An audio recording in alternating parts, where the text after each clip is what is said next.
This is the video for Module 41, Floating Docks. The configuration of floating dock structures is site-specific. Floating dock systems in a harbor typically consist of connected components, including access ramp or gangways, marginal floats set parallel to the shoreline, main floats extending into the harbor basin, and finger floats to access the individual boat berths. Three principal components are common amongst all different types of floats: the flotation system, the structural frame, and the deck. There are many types of floats in use for floating dock structures. The following describes the most common types. The structural frames for timber floats are comprised of preservative-treated longitudinal and transverse timbers held together by machine bolts. The deck system is usually comprised of treated timber planking nailed to the top of the timber frame. Concrete floating docks are comprised of a series of thin-walled rectangular concrete box sections usually joined together by hinges. Normally, the top of the concrete float serves as the deck system. In some cases, timber planking is used over the concrete surface. For steel pipe floats, pairs of thin-walled tubular pipes are rigidly connected together to form the main float sections.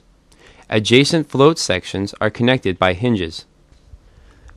Decking for the main floats usually consists of treated timber planks secured to steel framing members that are connected to the steel pipe sections of the floats.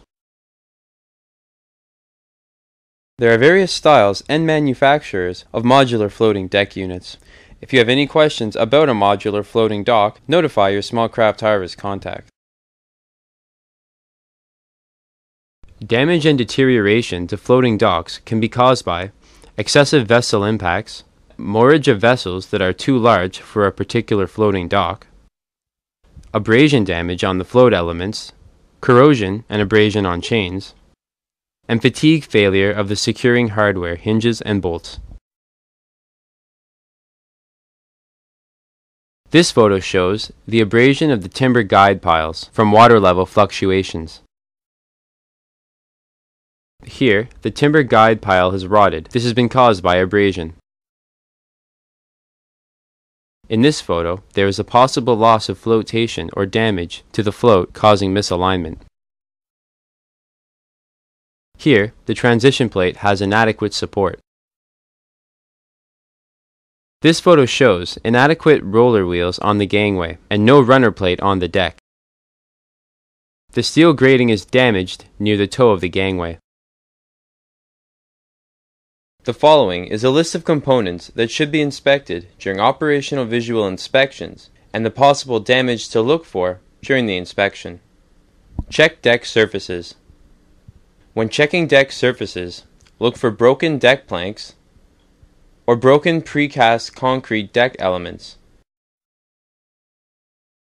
Check for listing. Look for float sections that are listing to one side or that appears to be distorted. If you notice the listing of floats, consult the maintenance manual for more information and contact Small Craft Harbours.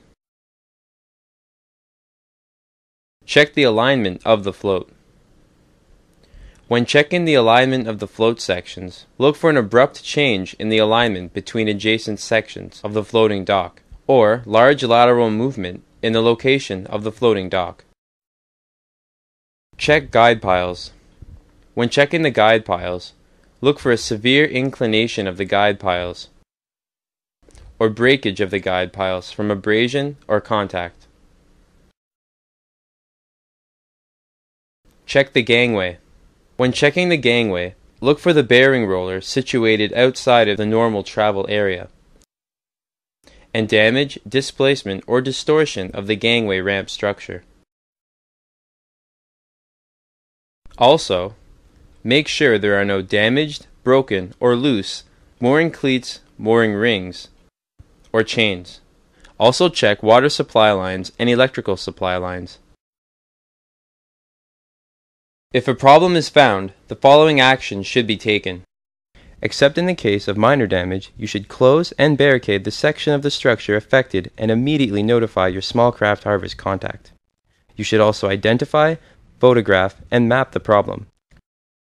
In cases of minor damage, repair the localized damage with materials of equal quality and dimensions, if agreed to by small craft Harbours staff.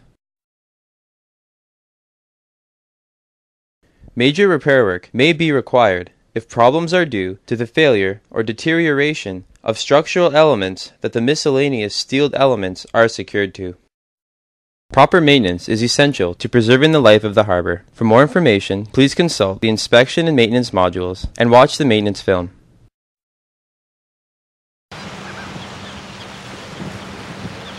This is the end of Module 41, Floating Docks.